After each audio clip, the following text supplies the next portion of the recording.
37 см-ийг метрт шилжүүлээ. За энд бичицгээе. За би санти гэдэг үгийг тодтогъё.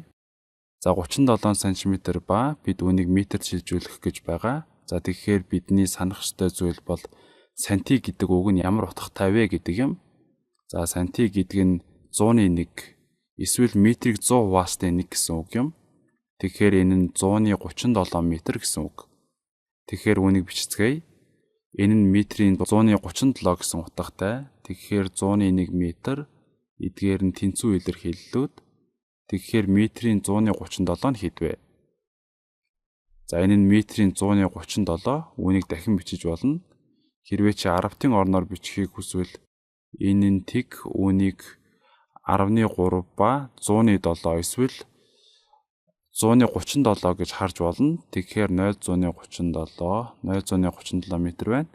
Үүнийг харах өөр нэг зам бол бид сантиметраас метр шилжүүлэх гэж байна. За надад 100 гэж байгаа. 1 метрт 100 см байдаг. Тэгэхээр хэдэн метр байгааг тооцоолохын тулд 100 туваана. Хэрвээ бид сантиметрийг метр шилжүүлвэл их тоо гарах уу, бага тоо гарах уу? Хэдийгээр их сантиметр байгаа хэдий ч метрээр бол бага тоогоор илэрхийлэгдэнэ. Учир нь метр бол том нэгж.